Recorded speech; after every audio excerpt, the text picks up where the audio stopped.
Enjoy listening to this and other great podcasts from Jacob's Tent? Want even more content from us? Download the Jacob's Tent app today and gain access to the latest videos, teachings, and exclusive content all in one location. Stay connected and up to date with everything happening in the tent with the Jacob's Tent app, available on the App Store, Google Play, or wherever you find your apps.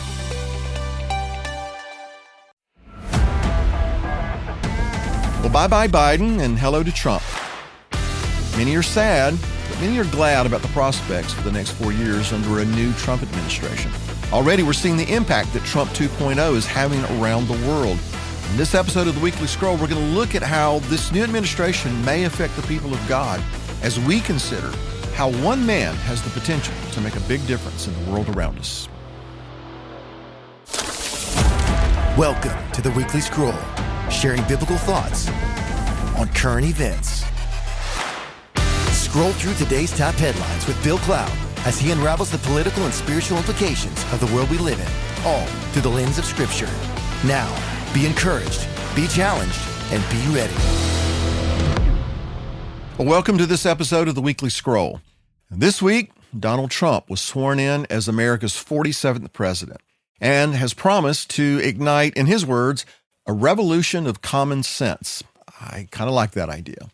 In his address to the American people, and in fact to the world, Trump struck an optimistic tone, saying that a tide of change is sweeping the country and that his administration would usher in a new era of national success. There were some other interesting statements Trump made, some of which I'd like to highlight. For instance, he said, "In recent years, our nation has suffered greatly, but we are going to bring it back and make it great again. Sovereignty will be reclaimed. Our safety will be restored. The scales of justice will be rebalanced, and America will be respected again and admired again, and I will very simply put America first."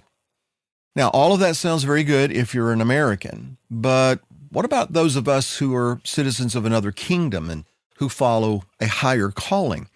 Well, here's a statement that I found to be surprising, astounding, and frankly, quite satisfying. Trump said this: "This week, I will also end the government policy of trying to socially engineer race and gender into every aspect of public and private life.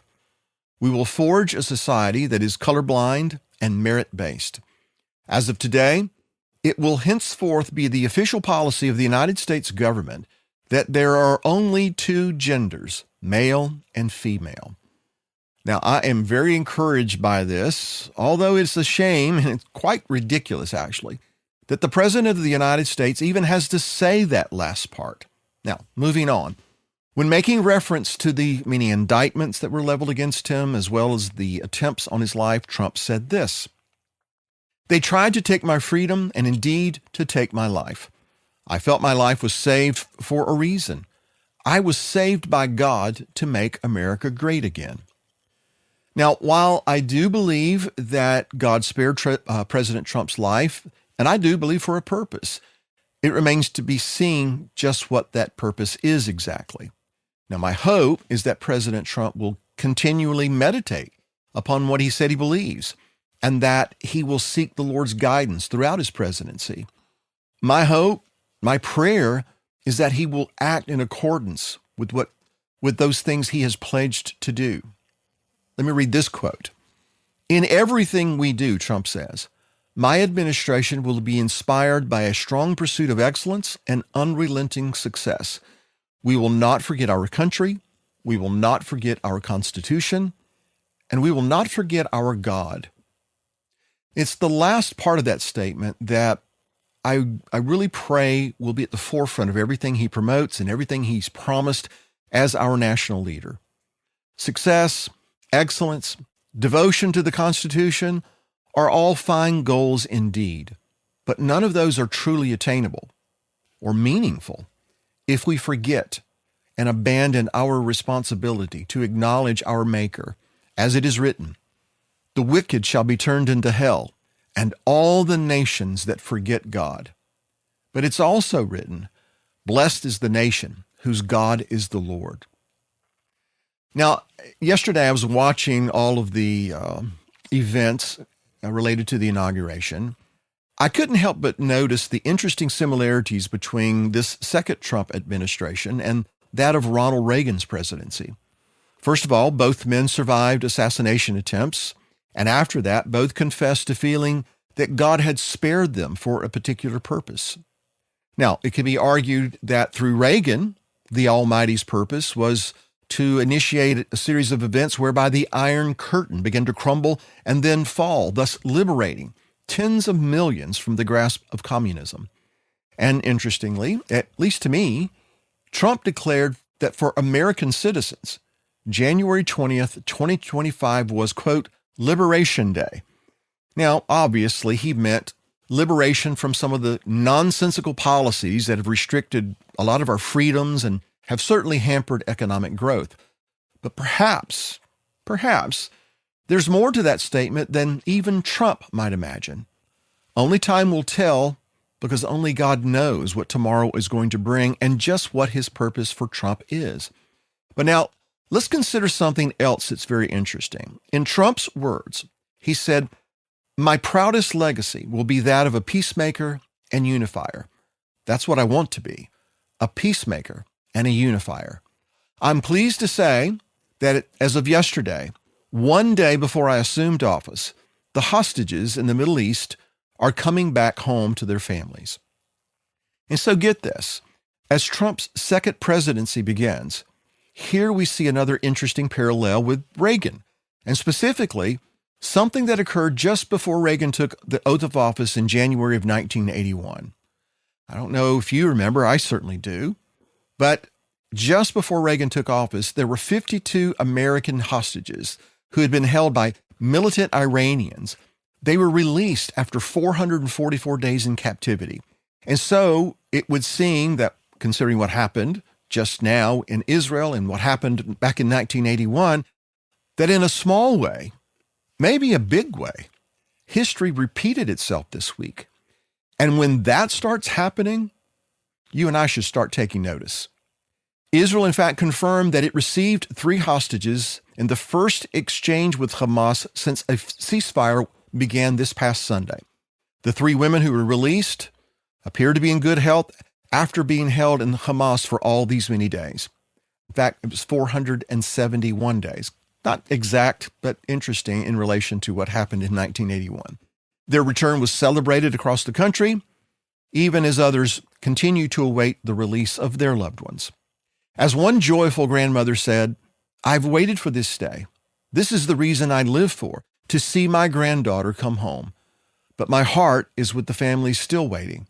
We must bring them all home." According to the deal that secures the hostages' freedom, a total of 33 captives will be released over 42 days, with emphasis being placed on children, women, the sick, the elderly. In exchange, more than 1,000 Palestinian prisoners will be sent back to Gaza.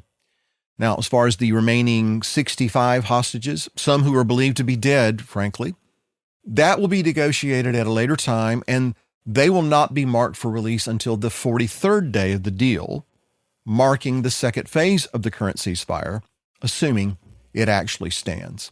Now, while many are jubilant, some Israelis are not happy at all.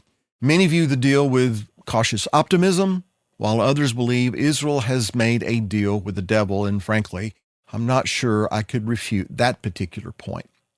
As one high-ranking Israeli military official said, "This is the deal. It's a bad one, but it's the only one through which we could get out 33 hostages."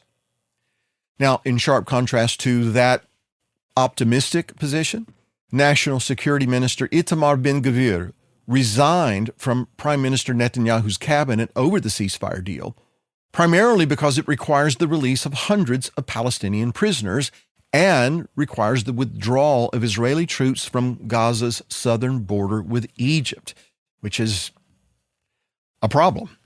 But according to Ben-Gvir, the remaining hostages held in Gaza should be freed not through these kinds of negotiations, but through the strength of force. Admittedly, there is no perfect solution to a crisis such as this. I mean, how do you balance the value of human life with that of achieving a strategic security aim? Then, of course, there's the argument that This should have never happened in the first place. October 7th should never have been in regards to Hamas's attack on Israel. And according to some, it would not have happened had Trump been president during this time. Now, in my view, there is some merit to this argument because most likely, if Trump had been president, Iran would not have had the funds to supply Hamas in the years that were leading up to October 7. We'll never know for sure, but I want you to consider that one person can make a huge difference. Think about it this way. What if Jimmy Carter had been reelected in 1980? What if Reagan had not been elected? Then we have to ask ourselves, would the Berlin Wall have come down a decade later? Would the Soviet Union have collapsed as it did at the time that it did? In other words, can one person make the difference where God's purpose is concerned? Now, on that note, we should point out that many are crediting Trump's election as a determining factor in getting Hamas to the bargaining table and the subsequent release of these hostages. Israel's ambassador to the United States credited the incoming administration, at least in part, for the hostage deal. Ambassador Michael Herzog said that coupled with Israel's constant degrading of Hamas and their military strength, Trump's election factored into that is Hamas's calculations. This helped us get across the finish line. The family of one of the 3 female hostages had this to say. They thanked the people of Israel and President-elect Trump for her release. In a statement, this family said, "A special thank you to the people of Israel for their warm embrace, unwavering support, and the strength they gave us during our darkest moments. We also extend our gratitude to President Trump for his significant involvement and support, which meant so much to us." Another Israeli whose son was killed by Hamas said, "Before President Trump was elected, the deal was stuck. The fact that President Trump had a clear message, by my inauguration, I want to see hostages coming out or else there will be hell to pay, made a huge impact in the Middle East. And we are hopeful that with his leadership, we're going to see all 98 hostages coming out, starting with the 3 female hostages." Incoming Middle East envoy Steve Witkoff said that the ceasefire and hostage deal wouldn't have been possible without the involvement of the incoming commander-in-chief. He said, "We had a great team, but it doesn't happen without Donald J. Trump. His leadership extends beyond our borders, influencing the world in ways that reflects the best of our ideals." All right, so lest you think that I'm here today solely to sing the praises of Trump, I want to emphasize what my real point here is. Where God's agenda is concerned, it's never about the person. It's always about the purpose. But that being said, one person can make a huge difference, and especially when God is involved. Through the commitment and obedience of just one man named Abraham, God developed a nation that was destined to be a light to all the other nations. Yeah, but Trump's not Abraham, you would say. And that's very true. Trump is not Abraham. Trump is arrogant and at times vulgar. And in many ways, Trump falls short of what God calls people to be, humble and pure. Yet, as he said, I felt my life was saved for a reason. He really believes that God spared him and that God has appointed him to fulfill a particular task. And in my view, it seems the man is determined to fulfill that purpose. In a lot of ways, he reminds me of George S. Patton Jr., old blood and guts. Another man who was inclined to vulgarity and arrogance. He believed in reincarnation. And yet, like Trump, he was very convinced that God had placed him on the earth for a specific reason, and that was to be a fighter. And if you know anything about Patton, you know he was dedicated to that purpose until his last breath. And so my real point today is this. If God can use these men, Pattons, Trumps, others, men filled with vanity and vulgarity, but who are nevertheless convinced that God wishes to use them for a particular purpose, moreover, men who are determined to fulfill that purpose, then how much more should we, those of us who claim to be the servants of God, how much more so should we commit ourselves to fulfilling our purpose on earth? I realize that most of us will never ascend to such heights as men like Trump or Patton or a host of others we could name. But every one of us have the potential in God, in Messiah, to make a difference in this world. How much of an impact can just one person make if they're really determined to follow God's lead and to see things through all the way to the end? Now, we may never know in this life. Perhaps in eternity that will be revealed, but at this point, only God knows the impact. But I'll guarantee you this, we'll never know if we never try. And so I would suggest that if this is a time of liberation, we need to be liberated from the notion that I don't matter, I can't accomplish anything meaningful in the world, I'm just one person. Rest assured, with that attitude, you never will accomplish much. But for those who realize that in and of ourselves we are nothing, but that in God we can accomplish great things, that's important for us to embrace. In Paul's letter to the Philippians, he said, "For it is God who works in you both to will and to do for his good pleasure." He later added this oft-quoted verse, "I can do all things through Messiah who strengthens me." It was the Messiah himself who said that, "Most assuredly, I say to you, he who believes in me, the works that I do, he will also do. And greater works than these he will do." Why? Because I go to my Father. In the end, our life's goal should not be to be regarded as great. Our life's mission is to do great things because our Father, who is great, has called us to do such. Whether anyone here knows our name or not shouldn't be our concern, but that he knows our name. That's what matters when everything is all said and done. None of us can be certain of what tomorrow is going to bring. I'm praying that President Trump will use the time and the position and the authority that God has granted him. I pray that he'll use that wisely, and that as he acts on the behalf of the American people, and in some ways, people throughout the world, I'm hopeful, I'm prayerful that people will be motivated to give God thanks for any prosperity, any peace and protection that his presidency may provide. And if that is the case, then let us, as the people of God, seize the moment to advance the kingdom of heaven.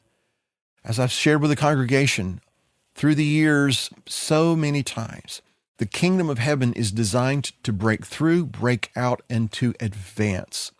And so with that thought in mind, if a Trump presidency does mean prosperity, then let's use that prosperity in the proper way. If it does mean more peace, then let's take advantage of that time of peace. If it does mean more protection, then let's take advantage of that. Let's make the most of any opportunity that's presented to us to advance the kingdom of heaven against the kingdom of darkness, and armed with the word of God and guided by his Spirit, let's preach good tidings to the poor and proclaim liberty to the captives and the opening of the prison to those who are bound. And let's don't wait until tomorrow to do that, but let us resolve that today is Liberation Day. Thanks for listening to this week's podcast. Don't forget to subscribe to get the latest updates from Bill, and check out other podcasts available from Jacob's Tent. And join us next week on The Weekly Scroll.